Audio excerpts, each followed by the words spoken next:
el derecho de vivir sin miedo en nuestro país, en conciencia y unidad, con toda la humanidad. Ningún cañón borrará el surco de la hermandad, el derecho de vivir en paz.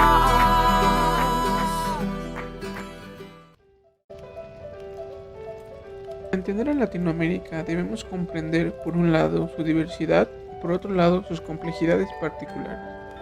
Si bien nuestra región es diferente en muchos aspectos, también padecen problemas sociales en común, cuyo origen es compartido y cuya solución requiere diálogo y solidaridad entre los diversos países de la región.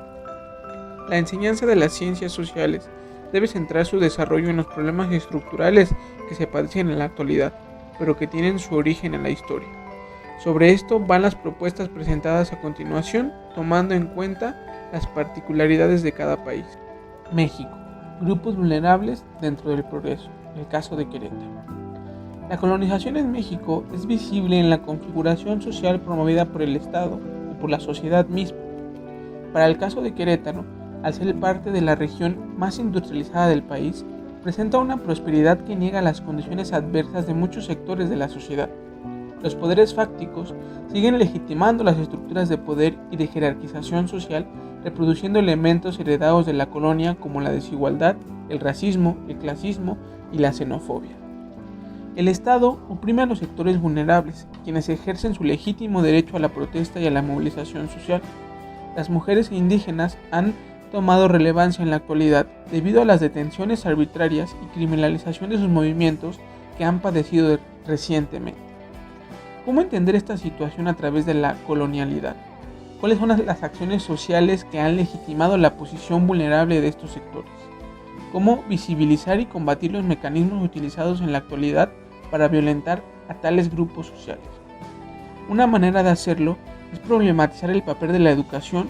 La escuela es un vehículo de reproducción cultural, misma que debe dar paso a nuevas vías de enseñanza y aprendizaje. Costa Rica. Discriminación en la multiculturalidad costarricense. La sociedad, como muchas otras organizaciones, se encuentra constituida por una serie de agentes que moldean su conformación. Por lo tanto, no es extraño que diferentes aparatos discursivos sean reproducidos a través de los años.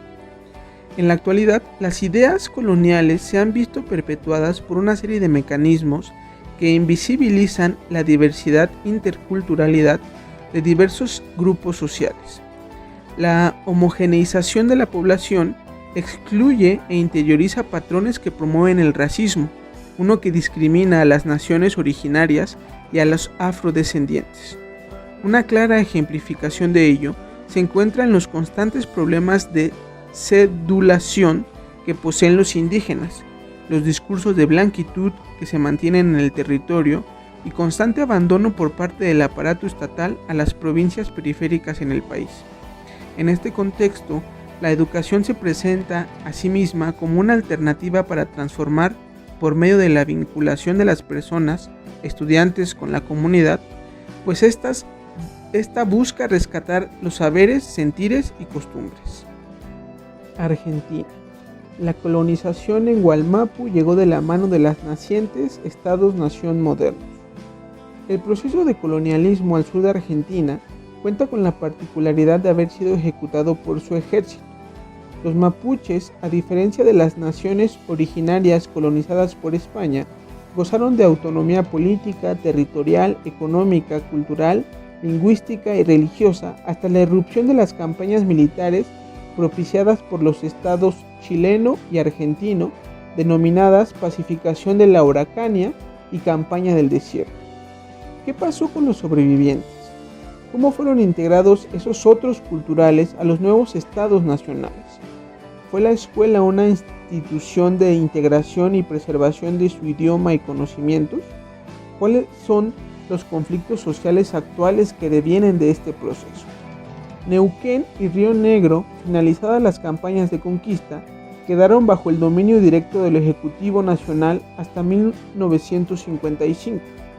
Recién a mediados del siglo XX comenzó la provincialización. Este proceso carece de una explicación histórica que sea enseñada en las escuelas.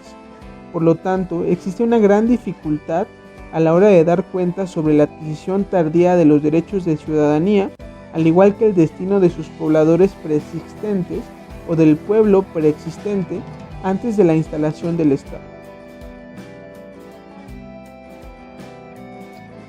Brasil, el racismo cotidiano. Los reflejos de la colonialidad marcan las portadas de las noticias día tras día. En Brasil, con el anochecer, viene el miedo de perder a uno más de nosotros.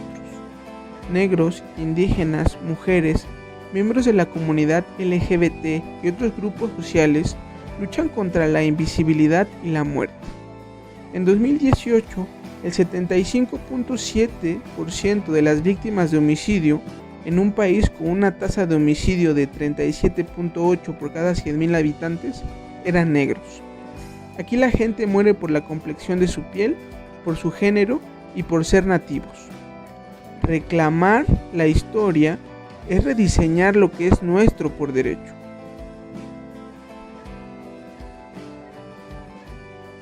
Pensar los problemas socialmente relevantes desde una perspectiva regional es importante en dos sentidos. Por un lado, se propician los espacios para reflexionar sobre las problemáticas compartidas, sus causas, sus particularidades y sus consecuencias. Y por otro lado, permite pensar en intervenciones de acuerdo a las condiciones específicas de cada uno de nuestros países, pero pensando en una interacción que vaya más allá de las fronteras. Pensarnos como latinoamericanos debe permitir que ubiquemos aquellos espacios y caminos en los cuales plantear discusiones y sobre todo soluciones a los problemas comunes desde cada uno de nuestros espacios sociales en los que nos desarrollemos.